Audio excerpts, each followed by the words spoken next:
కూటమి ప్రభుత్వం ఏర్పడిన తర్వాత మొట్టమొదటిసారి ఖరీఫ్ మాసంలో ధాన్యం కొనుగోలు కోసం రాష్ట్ర వ్యాప్తంగా అందరితో సంప్రదించి ప్రతి రైతును ఆదుకునే విధంగా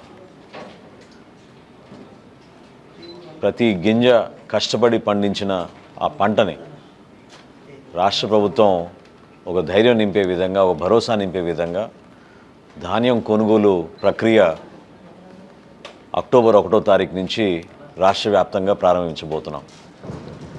అందులో భాగంగా ఈ రోజున 10 జిల్లాల జాయింట్ కలెక్టర్లు,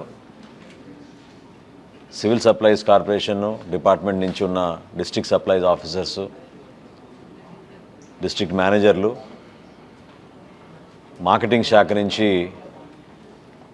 మార్కెట్ అధికారులు, అదేవిధంగా డిస్ట్రిక్ట్ కోఆపరేటివ్ ఆఫీసర్స్, వ్యవసాయ శాఖ నుంచి జాయింట్ డైరెక్టర్ అగ్రికల్చర్లు అందరిని కూడా ఈరోజు ఒక వర్క్షాప్ ఏర్పాటు చేసి సుమారు 37 లక్షల మెట్రిక్ టన్నులు ధాన్యం కొనుగోలు చేయడానికి రాష్ట్ర ప్రభుత్వం తరఫున మేము సిద్ధమయ్యే విధంగా క్షేత్రస్థాయిలో ప్రతి రైతుకి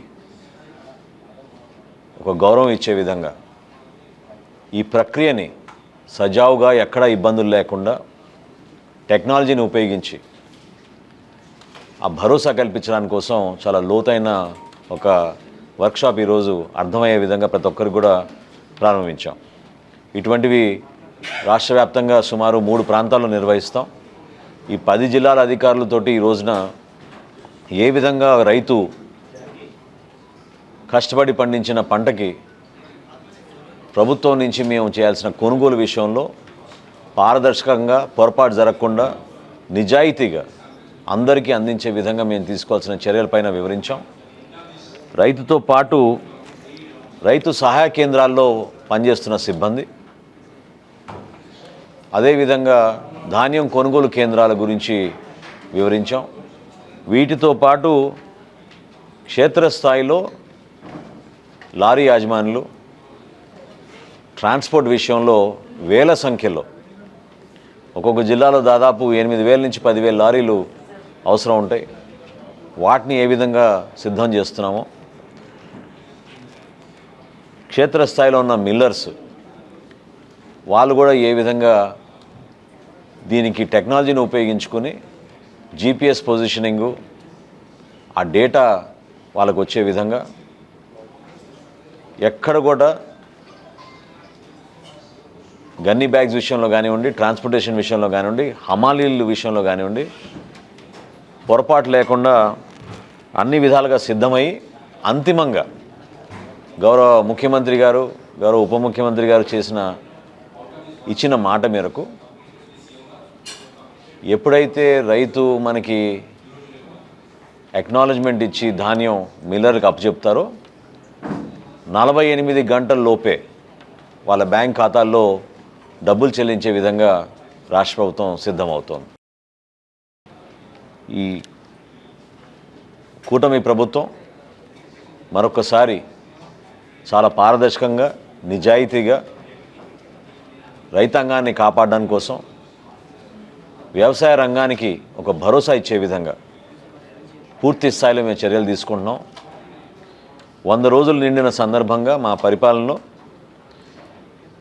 మరొక్కసారి ఒక కమిట్మెంట్ తోటి ప్రతి ఒక్కరం కూడా క్షేత్రస్థాయిలో రైతుకి అండగా నిలబడి ఏ విధంగా ఒక ఇండస్ట్రియలిస్ట్కి ఈజ్ ఆఫ్ డూయింగ్ బిజినెస్లో రాష్ట్రంలో ఫెసిలిటీస్ అందుబాటులో ఉంచుతామో అదేవిధంగా రైతుకు ఉన్న అన్ని విధాలుగా మేము ఆ విధంగా ట్రీట్ చేసి అతనికి ఎక్కడ కూడా తగ్గకుండా ప్రభుత్వం నుంచి అందించాల్సిన సౌకర్యాలు, క్షేత్రస్థాయిలో టెక్నాలజీని మరింత లోతుగా ఉపయోగించుకుని 48 గంటల్లోపే వాళ్ళ బ్యాంక్ ఖాతాలో నిధులు చెల్లించేటట్టు సిద్ధమవుతున్నాం.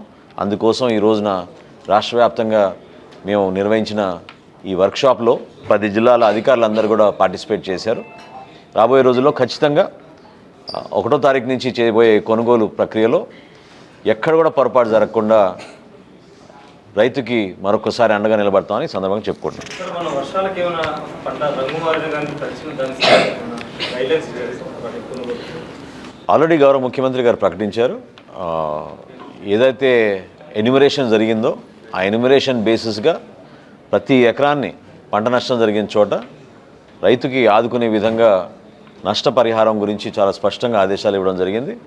అది బహుశా ఇంకో 3-4 రోజుల తర్వాత క్షేత్రస్థాయిలో ఎవరైతే నష్టపోయారో పాపం వాళ్ళందరికీ కూడా అందించే విధంగా చర్యలు తీసుకుంటాం. థ్యాంక్ యూ మా. సార్, ఈ 100 రోజుల పరిపాలనకు సంబంధించి ఇందాక జగన్ మాట్లాడుతూ కూడా ఈ డైవర్షన్ పాలిటిక్స్ చేస్తా ఉన్నారు. అది తిరుపతి లడ్డూకి సంబంధించిన దాని మీద డైవర్ట్ చేశారు. ఈ 100 రోజులు సరిగ్గా పరిపాలించలేదని ఆయన కామెంట్ చేశారు. అంటే వాళ్ళేదో 100 రోజుల్లో గతంలో అద్భుతంగా పరిపాలన చేశారని చెప్పారు. కానీ కూటమి ప్రభుత్వం ఇన్ని ఆర్థిక ఇబ్బందులు ఉన్నా కూడా ఏ విధంగా మేము ప్రజల్ని రైతులకి ప్రత్యేకంగా మేము ఏ విధంగా ఆదుకున్నామో స్వయంగా ప్రజలు చూశారు. నిజంగా జగన్మోహన్ రెడ్డి గారికి నిజాయితీ ఉంటే ఆయన మాటల్లో ఎందుకు రబీ పంటల్లో కొనుగోలు చేసిన ధాన్యం గురించి 1674 కోట్ల రూపాయలు బకాయిలు పెట్టి చెల్లించకుండా వెళ్ళిపోయారో వాళ్ళు సమాధానం చెప్పాలి. మా ప్రభుత్వం వచ్చిన 30 రోజుల్లోనే 1674 కోట్ల రూపాయలు ఆ రైతాంగానికి మేము మరొకసారి అందించాం, నిధులు చెల్లించాం. క్షేత్రస్థాయిలో జరుగుతున్న వాస్తవాలు వాళ్ళు కనీసం తెలుసుకోకుండా పెన్షన్లు ఏ విధంగా మేము అందించగలుగుతున్నాం, ఎందుకు 11 లక్షల కోట్ల రూపాయలు వీళ్ళు అప్పులు చేసి వెళ్ళిపోయారు, ఏ విధంగా రాష్ట్రానికి ఉపయోగపడింది, అభివృద్ధి కానీ సంక్షేమం కానీ రెండిట్లో కూడా తగ్గకుండా గౌరవ ముఖ్యమంత్రి చంద్రబాబు నాయుడు గారి నాయకత్వంలో కష్టపడి మా టీం అంతా కూడా 100 రోజుల పరిపాలన గురించి మేము గర్వంగా ఎందుకు చెప్పుకోగలుగుతున్నామంటే నిజాయితీగా ప్రజల పక్షాన్ని నిలబడ్డాం కాబట్టి చెప్పుకోగలుగుతున్నాం. వాళ్ళు ఆ నిజాయితీ లేదు.